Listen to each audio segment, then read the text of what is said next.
तो 5000 साल पहले वहां पर मंदिर हो सकता है या महल हो सकता है या नहीं हो सकता, ये इस बात को सिद्ध करता है कि जब मंदिर की खुदाई की गई तो वहां पर रेत मिली और रेत के नीचे जो है सरयू नदी मिली। इसका एक प्रमाण यह है कि वहां पर कोई महल नहीं था, वहां पर कोई मंदिर नहीं था, वहां पर कोई स्थायी ढांचा नहीं था। और इस बात को छिपाने के लिए ये अब कह रहे हैं कि हम इसकी सारी बाउंड्री करेंगे और ऐसे बनाएंगे जैसे यहां पर परमाणु बम बन रहा हो, कोई राम मंदिर ना बन रहा हो। तो इसका मतलब यह है कि सारी बातें जो है सुप्रीम कोर्ट ने जो न्यायिक अपने तराजू पर तोली वो सारी गलत निकली, लेकिन वो भी जो है उनके मन में भी एक तरह से एक हिंदुत्व हावी हो गया और उन्होंने कहा है मंदिर बनना चाहिए। राम मंदिर जो है एक भारतीय इतिहास का एक बड़ा विचित्र और अद्भुत चीज है, जिसको मैं हमेशा कहता हूं विचित्र किंतु सत्य। और ये विचित्र किंतु सत्य इसलिए है क्योंकि इस मामले में भारतीय जनता पार्टी, राष्ट्रीय स्वयंसेवक संघ और हिंदू महासभा और या समझिए जो हिंदू धर्म को मानने वाले लोग हैं, वो भगवान राम को, हम लोग ये मानते थे कि भगवान राम जो है एक पौराणिक व्यक्ति हैं, मिथकीय व्यक्ति हैं और वो ऐतिहासिक व्यक्ति नहीं है। मिथिक और इतिहास में फर्क ये होता है कि जैसे कोई कपोल कल्पना चल रही है, उसको आप बढ़ाते बढ़ाते वो जनश्रुति बन जाती है, लोग उसे मानने लगते हैं, विश्वास करने लगते हैं। जैसे कबीर के बारे में आप देखेंगे कि कबीर दास ने वो सबसे ज्यादा जो है भगवान की, राम की आराधना करते थे और कबीर वाणी में ही राम का सबसे ज्यादा जिक्र आता है। और कबीर के जितने दोहे हैं, जितनी बातें हैं, उन्हीं को गुरु ग्रंथ साहब में जो है समाहित किया गया है और इसीलिए गुरु ग्रंथ साहब में भी भगवान राम का जिक्र बार बार आता है, राम राम राम शब्द आता है।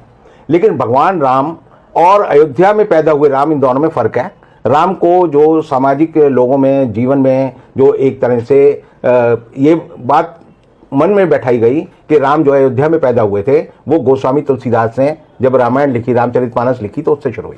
अब हम आते हैं कि रामायण में जिक्र आता है, जो वाल्मीकि लिखित रामायण है, कि सरयू नदी में सबसे पहले भगवान लक्ष्मण ने अपनी जो है देह त्यागी। अच्छा, जल समाधि ली।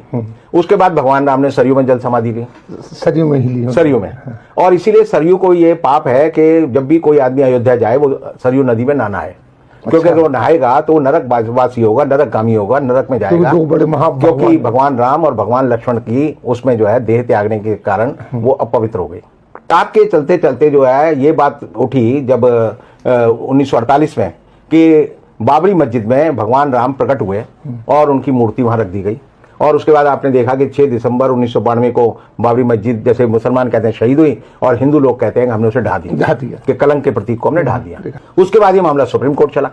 अब सुप्रीम कोर्ट में चला तो सुप्रीम कोर्ट का एक बड़ा विचित्र फैसला है, जो मैं तो यानी मैं कानून पढ़ता हूँ, अकल की बात सोचता हूँ और कई बार मैं सत्य अन्वेषण करने की कोशिश करता हूँ, तो उस फैसले में 3 बातें बड़ी विचित्र लिखी गई कि पहली बात तो मूर्तियां वहां जबरदस्ती रखी गई, दूसरी ये कि मस्जिद को ढहाना जो एक आपराधिक कृत्य था, तीसरा यह है कि जो मस्जिद थी उसके नीचे कोई मंदिर नहीं था, और चौथी बात यह है कि जो जिन लोगों ने मस्जिद ढहाई उनको सजा मिलनी चाहिए। और ये 4 बात कहने के बाद बड़े 5 विद्वान जो न्यायाधीश थे उन्होंने कहा लेकिन यहां पर राम मंदिर बनना चाहिए क्योंकि ये जन आस्था का विषय है। तो इसका मतलब यह है कि सारी बातें जो है सुप्रीम कोर्ट ने जो न्यायिक अपने तराजू पर तोली वो सारी गलत निकली, लेकिन वो भी जो है उनके मन में भी एक तरह से एक हिंदुत्व हावी हो गया और उन्होंने कहा है मंदिर बनना चाहिए। अब ये सवाल है कि हिंदुओं के बीच में ये मान्यता 70 साल में बैठाई गई है कि भगवान राम जो है जिस जगह पैदा हुए वह वही जगह है जहां बाबरी मस्जिद थी, जबकि आप अयोध्या जाएंगे तो वहां पर 17 ऐसी जगह हैं जहां के मंदिर ये दावा करते हैं कि ये भगवान राम का जन्मस्थल है। मैं और बहुत सारे लोग जो अकल की बात सोचते हैं वो हमेशा कहते हैं कि राम जो थे कौन थे? राम दशरथ के बेटा थे। दशरथ कौन थे? दशरथ राजा थे। राजा का बेटा कहां पैदा हुआ? महल में पैदा हुआ। तो महल कहां था? जहां राम पैदा हुए वो महल होना चाहिए। अब उस महल को ढूंढने के लिए ही जो है बाबरी मस्जिद ढहाने का मामला किया गया, और जब उस जगह को अब मंदिर बनाने की बात शुरू की गई बड़े जोर शोर से, तो पता चल रहा है कि मंदिर की जो जमीन है उसके 200 फीट नीचे जो है रेत है और रेत के नीचे सरयू बह रही है। इसका मतलब जो है अगर हम ये माने कि 5000 साल, क्योंकि मानवीय सभ्यता का इतिहास ये बताता है मोहनजोदड़ो और हड़प्पा की सभ्यता के बाद कि आदमी ने सबसे पहले मकान बनाना जो है मोहनजोदड़ो और हड़प्पा में सीखा, और उसी के प्रमाण और अवशेष हमें मिलते हैं। तो 5000 साल पहले वहां पर मंदिर हो सकता है या महल हो सकता है या नहीं हो सकता, ये इस बात को सिद्ध करता है कि जब मंदिर की खुदाई की गई तो वहां पर रेत मिली और रेत के नीचे जो है सरयू नदी मिली। तो इसका मतलब यह हुआ कि वहां पर पहले कोई, अयोध्या में कोई महल नहीं हो सकता, उस जगह पर रेत पे कोई महल नहीं बनाएगा। ये तो एक तरह से लोकोक्ति है कि रेत पे महल बनाना, तो वो नहीं हो सकता। और इसका मतलब यह है कि जो पूरा आडंबर 70 साल में खड़ा किया गया गलत है। अब सवाल यह है कि पोल खुल जाएगी। आपने जो कहा, और मैं भी मानता हूं कि जब भी कोई मंदिर बनता है, मस्जिद बनती है, कोई गुरुद्वारा बनता है, तो कार सेवा करते हैं लोग, उसमें सहयोग करते हैं, ईंट दर ईंट जो रखी जाती है जनता के सामने और जनता लगाती है। अब जो है यूपी सरकार ने और राम मंदिर राम जन्मभूमि जो निर्माण न्यास है वो कह रहा है कि इसको गुप्त रखा जाए, इसमें जो है किसी को आने की इजाजत ना हो, कोई आकर यहाँ पर ये ना देखे निर्माण कैसे हो रहा है, कोई आकर ये ना देखे किन मशीनों का इस्तेमाल हो रहा है, कोई आकर ये ना देखे किस सामग्री का इस्तेमाल हो रहा है। इसका मतलब अयोध्या के नाम पर जो ईंटें जो है हमने लोगों से इन्होंने इकट्ठी की थी, 1 रुपया और 1 ईंट, वो एक फ्रॉड था। और दूसरी बात यह है कि ये ऐसा क्यों किया जा रहा है। ऐसा ये किया जा रहा है कि जब 5 अगस्त को मोदी जी ने वहां पर आधारशिला रखी, शिलान्यास किया, भूमि पूजन किया, तो उसके बाद 7 महीने में वहां पर 12 खंबे खड़े किए गए। और वो खंबे जब खड़े किए गए तो जैसे ही वो खड़े किए जाते थे तो वजन से वो जो है टेढ़े हो जाते थे। और जब वो टेढ़े हो गए तो ये बात हुई कि भाई ये खड़े क्यों नहीं हो रहे।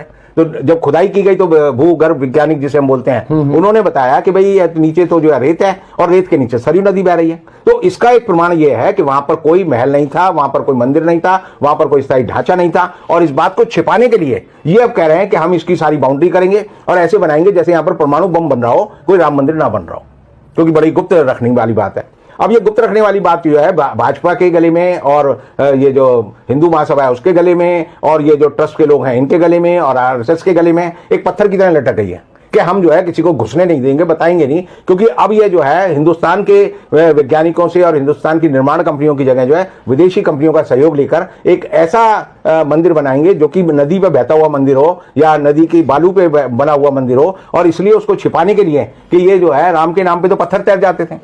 हमारे उसमें रामायण में लिखा है, रामचरितमानस में लिखा है, पत्थर पे लिख दो राम तो वो तैरता है। और ये जो है राम के मंदिर के लिए जो खंबा डालते हैं वो हिल जाता है।